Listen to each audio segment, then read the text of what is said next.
Okay. It's August 27th, 2024, and I'm Mr. Jeckovich, reading his book, Their Mother's Sons.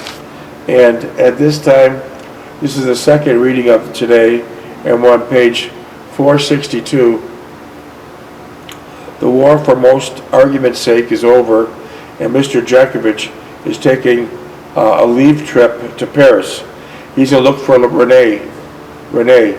So let's see what happens. Let's see. I relished the idea, and suddenly I knew it would happen, and my life would begin shortly. The metro pulled into Paris station, and all the familiar landmarks were heartwarming, and welcome sight to behold again. So now you're getting to Paris. Yeah. You haven't been there in months, right? Yeah. I hailed a taxi and gave the driver Renee's address. As we drove through the streets, all the old memories came rushing back. So everything of Paris became very familiar again. Mm-hmm. All right. This is where I belong, I kept saying to myself. My days of agonizing and tormenting myself were over.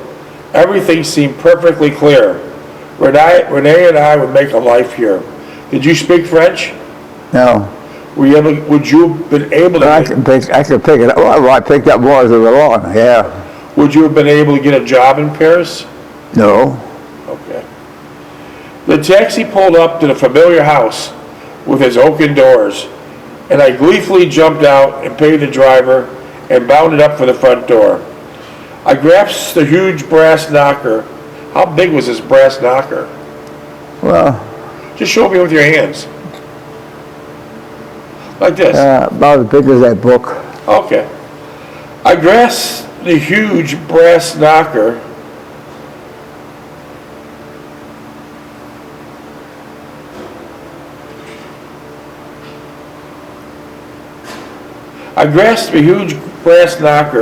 Thinking at any moment Renee would thrust upon and open the door and greet me warmly and affectionately. After several taps with the huge brass knocker, a concierge from the next door came over. He informed me in broken English that there was no one there anymore. The party had left several months ago. They're all gone, right? Yeah. Oh boy. The impact of what he had just said slowly sank me into my consciousness. My world had been shattered. He then asked if I was John, and I acknowledged that I was.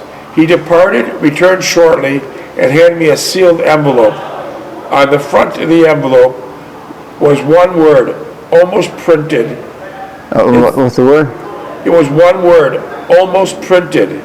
It said John, Jon. I held the envelope in my hand and already knew its contents. I slipped it into my field jacket pocket and looked forlornly at the huge oaken doors. I asked the concierge if I might see inside the house. Once he understood what I wanted, he departed once again and returned with the key. Are you in uniform at this time? Yeah. Okay. He unlocked the door and I entered what was once my life and my future. Everything seemed the same. From the kitchen with its huge fireplace and table to the pump at the kitchen table. I could picture Renee standing there, pumping the handle, and me next to her, enjoying her closeness.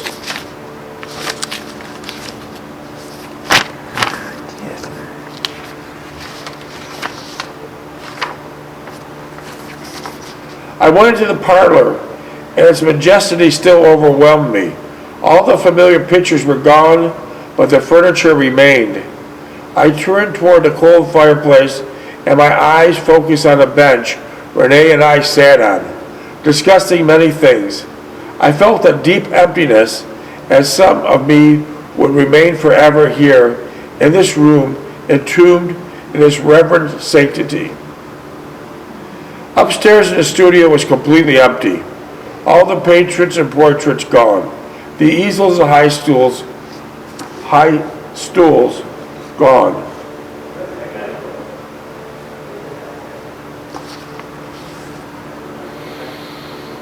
The easels and high stools were all gone. This room I felt personified my true feelings, a sense of utter despair. I was alone. I went back downstairs and thanked the concierge. He handed me a few francs. I handed him a few francs and walked out the front door. I had nowhere to go. I wanted to go nowhere. I caught the metro back to Sipes and sat there looking out the window, and the scenery quickly went by until it was all blurred into one harried mechanism. I had lost again, and I had done many times before. After coming so close, yet to lose it all, was only a repetition of what fate was doling out to me. I could not conceive anything that would justify this action. Was it something I had done previously, perhaps in my treatment of my own father, or perhaps in my own indecisions? After a while, I opened up Renee's envelope and read its contents. March 5th, 1945. Dear John, I pray this letter finds you well and that God is keeping you safe. I pray for you each day, and God is watching over you and protecting you from harm. I returned to the monastery at Rosen a few days after you left and completed my novite. I leave for the missionary duty in Haiphong, Indochina for 1 year, and then return to Paris for reassignment. I am happy content with my life, and I wish you the same when you return to civilian life. I shall pray for you every day and think of you often. May God bless you and keep you safe. May God go with you.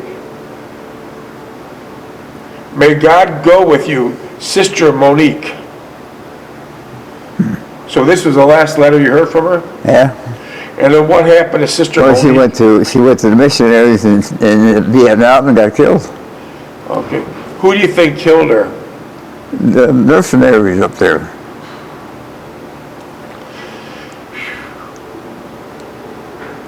I read it several times, thinking as I read it that this was the first time I had seen Renee's handwriting. It was precise and the letters were well formed, and a reflection of her personality.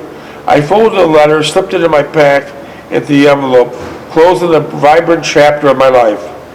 The whole vast conglomerate of men and machinery established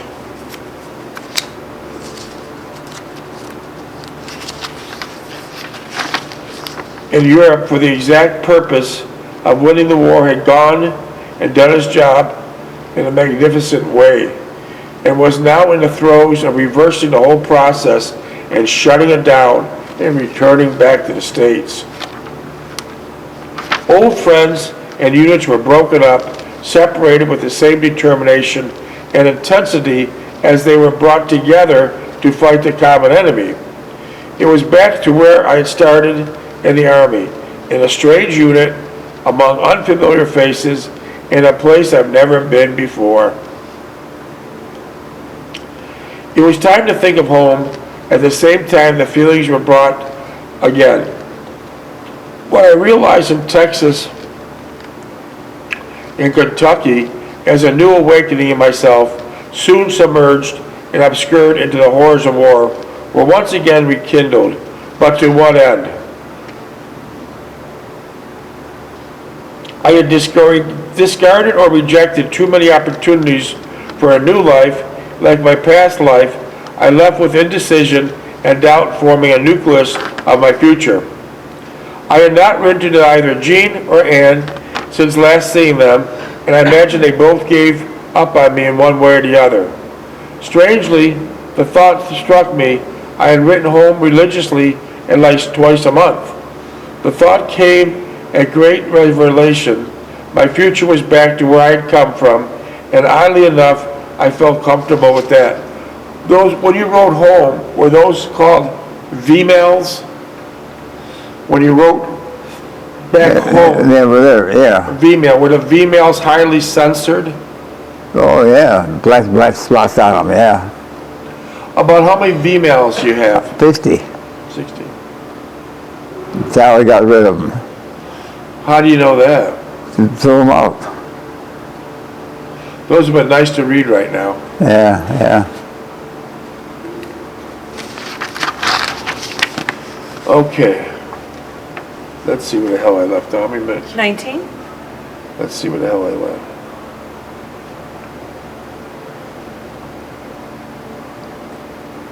It was turning colder as the season turned from fall to winter. I did not have an apprehension and the thoughts of an unknown that I felt this time last year. Now we had the luxury of central heat, hot meals 3 times a day. I could not share my insight with anyone at the Signal Corps, as they were mostly rear echelon during the war. So these rear echelon guys at the Signal Corps never made it to the front line. No. So they had no idea. So they're getting out now. Yeah. I felt out of place as the memories of the first winter in the ETO came flowing back. The job at the Signal Corps was getting frustrating, and I could not wait until my turn came up to be redeployed. Our supervisor was a Jewish major just over from the States who had no conception of the war and its chaos. His prime objective was to make himself look good to his supporters, no matter what the cost to anybody else. I did not like him one bit, and I believed he seemed it, but did nothing about him. One morning, I got my orders to redeployment to Depot of Camp New York. I was going home. I shipped out of Swips in the early March and trucked to Camp New York just below the Rhines for the processing and the passage of Fort Dix, New Jersey. Camp New York was the larger redeployment tent cities, which housed about 10,000 troops at one time. That's a lot of troops. Yeah. It consisted of squad-type tents, which were wood-burning stove in each. The canvas cots were situated at the bare ground, and each man put all his possessions in a duffel bag, which sat on the foot of his cot. The mess halls were also a large tent, heated by the same wood-burning stoves. The meals were good and plentiful, and were served 3 times a day. There was also USO entertainment nightly, as well as movies. What kind of movies would you have? Imported from the States. Well, what type? Do you remember any of them? Well, they were movies that they were setting in they were using in the States. They weren't war movies, were they? No. You had enough of that by now. No, they had enough of that, yeah. So they were like... They had movies with Clark Gable, Rita Hayworth, all the big movie stars. Okay. Not war related. No. Okay. Okay. Okay, here we go. Here we go. As well as movies, all in a heated tent. The day room was available, also tented to write letters and read. It was the only source of light throughout the camp, and everyone carried a GI flashlight to find his way after dark. The usual stay here was 3 to 4 weeks to get processed and scheduled for your transportation to the States.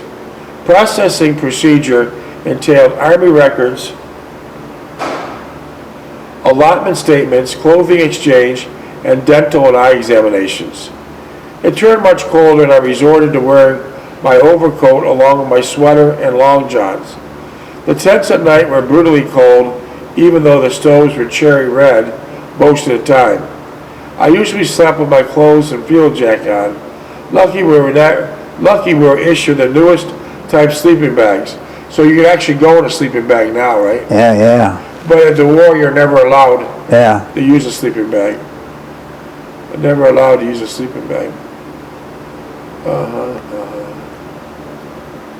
And they were quite comfortable once you got them in a heated room with your body heat. I did not see anyone from my old outfit, and it appeared that most of the redeployed troops were from the Air Corps or the rear echelon. There were no passes issued, nor were there any extra duties such as KB or guard duty. I spent most of my time reading when they're not being processed. I could find a warm spot in the sun, hold down my wool cap, and spend hours reading. At night there was the movies, which showed the latest films from back home. Also, the Red Cross Canteen, which provided hot coffee and donuts, served by American girls from the States. There are usual USO shows, which are mostly old type of vaudeville acts. I never did see any top-name stars. So when they had Bob Hope entertaining the troops, What? when they had Bob Hope entertaining the troops, you didn't see I it. didn't see any of them. Who did? Rear Echelon. So the guys that did nothing, Yeah, Bob Hope didn't want to come up on the front. so the guys that did nothing got all the perks. All the rear Echelon got it, yeah. I stayed at Camp New York for 3.5 weeks, and one afternoon got my shipping orders. We're to be trucked to La Harva and board a ship passage to the States. The next afternoon we boarded a troop ship, a converted passenger liner, converted to the one I came over on. What's the condition on a troop ship? 5 bunks high. What was the general condition? Well, it was a reconditioned troop ship. It was fairly new, but you could GIs running all over hell for 2 or 3 months to make a mess out of it. Oh, did you say most of your time on the deck? Yeah, so deck in the warm spot, yeah, out of the wind. Yeah.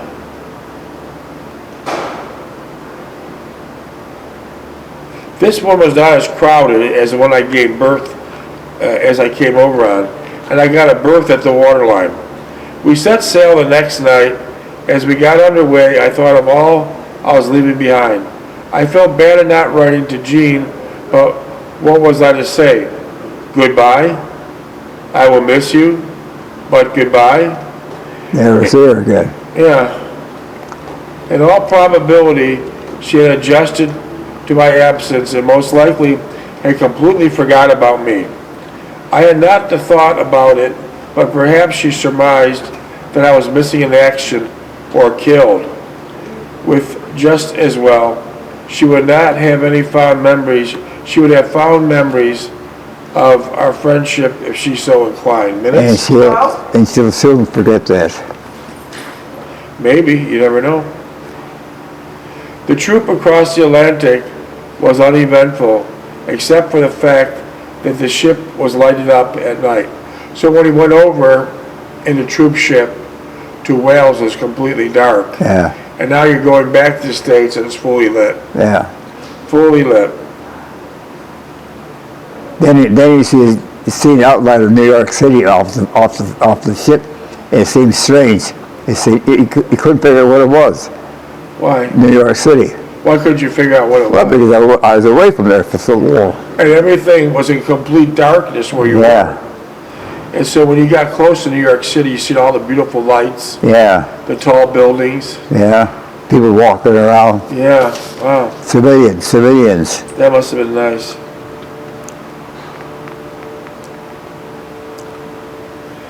The trip across the Atlantic was uneventful, except for the fact the ship was all lighted up at night, contrary to what we came across on the previous time. It took us about the same length of time, 15 days to make the crossing. We arrived at the New York dock at approximately 21 hours Friday night. Did they have to use tugboats to dock you? Do what? Did they have to use tugboats to dock the ship? Yeah. Tugboats.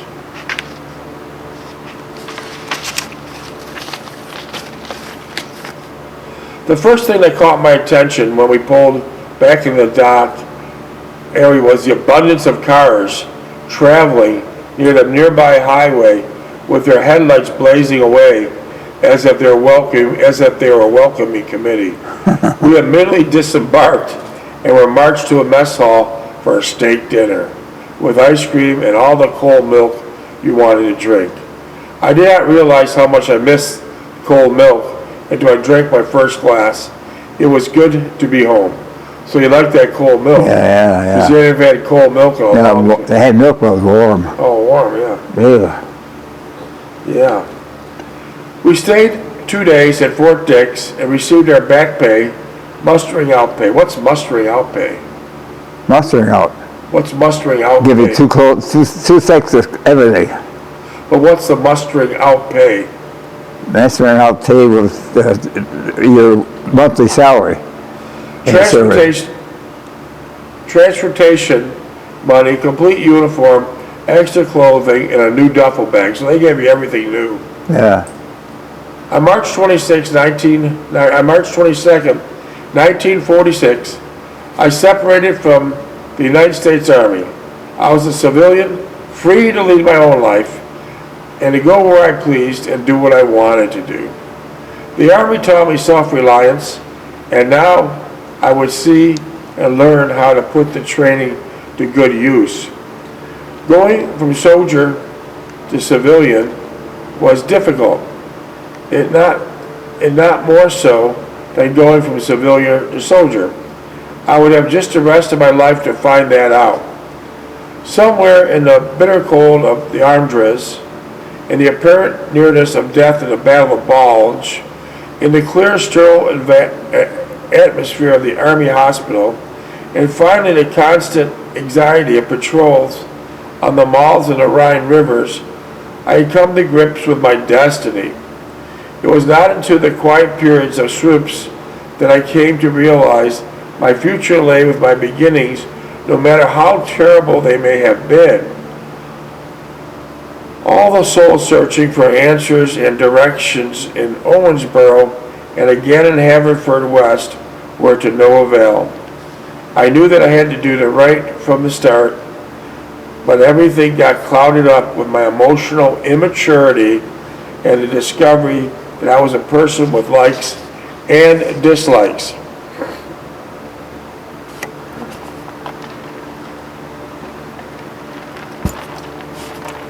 What I took for love was only grasping of straws, as I had nothing else to fill my empty life. I had nothing to relate to or use as a reference. I was adrift and sought the first safe harbor. Anne and Jean would fill this void in a large extent, and I always hold them in special favor. I was fortunate to have them enter my life, and I shall always be grateful to them for that. Renee was a culmination and zenith of my emotional immaturity. Her enduring love was real and boundless. It was eternal. She exemplified all that I ever wanted, and I truly believe I loved her with all my heart. It was unfortunate that we both had mitigating circumstances, her religion and my family obligations. We would have been good for each other, and our love would have sustained us throughout our lives. For the first time, I felt good to be going home, and to be among those who cared for me and my well-being. I certainly gave my fullest while at home before being drafted, and I felt I should revert to that once again. I would always abide by the dictum, to do good for the family, not out of desire and duty, but out of love and brotherhood. For was not that what Fink, Leip, and others had died for? The love of their fellow human beings. They made the supreme sacrifice so that we might live. We must not fail them, for to fail them we do die, but not in a glorious way as they did. I was glad I was going home. I have no animosity to my parents or my brothers or sisters. I came home with hands outstretched for love and understanding. I had enough of fighting and distrust. I wanted to live by the credo we had in battle, to look after one another and support them to the fullest. It was snowing lightly when I got off the bus at the George Terminal in downtown Niagara Falls. How did that look when you got off the bus in downtown Niagara Falls? That's right near the falls. How did it look? How was the scenery? What did you see? Same thing. I used to go down there for picnics and everything else. I used to work with Kresge's there. Do they have the diagonal parking still? Huh? Do they have the diagonal parking still? The diagonal parking still on Fall Street. You parked your car. Oh yeah, diagonal, yeah. Was the movie theater you worked at still there? Santa Cataract's still there, yeah. SS Kresge, where your mother worked at the counter, was that still there? What, Kresge's? Was that still there? Yeah. Was Sears still there? Who? Sears and Roebuck. Oh yeah, Sears Roebuck and Michael Ward's. On each side of the street. It all looked the same. Yeah. Did it look better or worse? Well, it looked familiar. The cars were still parked diagonally on Fall Street, and Sears and Roebuck and Montgomery Ward, minutes? 4. And Sears and Roebuck and Montgomery Ward were still in their familiar places. Isn't it interesting now? Sears and Roebuck and Montgomery Ward were around forever. The sign of the times, they're all gone. Montgomery Ward's no one here Montgomery Ward's anymore, huh? Sears is gone. Yeah. They're all gone. Yeah. The age of the internet took them, destroyed them. Everyone's shopping online. Yeah. Amazon. No one's in brick and mortar. You're very smart. It seems strange to be walking in a familiar time, yet I feel so alienated to be there. I recall the sights and sounds, even the dull thunder of the falls in the background. Didn't you when you had your laundromat, it was so close to the falls that you heard the thunder of the falls every time you're there, every night? Yeah. That must have been amazing. That must have been a nice sound. Yet it all seemed unreal for some strange reason. I felt the tinge of uneasiness until I realized my instincts were trying to tell me something. I stopped in front of Walgreens at the bus stop and set my duffel bag on the wet pavement. I was still in the uniform, but as if I was invisible. No one paid any attention to my uniform or even acknowledged my presence here. Even the young girls my age would pass and not glance over. They would just stroll by, engrossed in their own little world, only taking note when there's something struck their fancy. I came to the apparent conclusion that no one really cared about my involvement in the war. Yeah. Minutes? 2. So no one really cared about your involvement in the war. Because they weren't there. Yet we still have young men from Paris sending you videos right now, 2024, pointing to the Eiffel Tower and say, "We thank you, Mr. Jeckovich. If it wasn't for you, Paris would not be here today." Yeah. And that's 80 years later, but you're getting off the bus, and it's like, because they weren't really touched by the war or bombings, Yeah. that you Well, they haven't been yet. Yeah, let's hope they're not. Let's hope they're not. So you were like invisible. Yeah. What else did you think when you got off the bus? Yeah, here I am. I'm home again. All the hardships, belly aches. My mother will be after me right off the bat. Well, how was she when you first met her? Huh? When you first met her? How was she the first day? Hugged me, gave me a good dinner, and you're not going to do nothing. Just sit in bed and relax, stay in the sun. I'll give you a little list of stuff to do, and then you just start when you want to. She gave you the list the next day, right, or the same day? Yeah. And was this list? It was a lot of stuff that needed to be done on the house. Oh yeah, because nobody did. Who did it? Nobody. Yeah. The walls had to be painted. Stuff had to be varnished. The porch had to be fixed. No steps on it. Did your mother actually write you a list or just tell you? The what? Did your mother actually write you a list of things to do or just tell you? Oh yeah. She wrote you a list? Yeah. It must have been a long list. Oh yeah. And she had the days and the hours to do it in. What? She had the day and the hours to do it in. But wasn't he happy to be home? But weren't you happy to be home? Huh?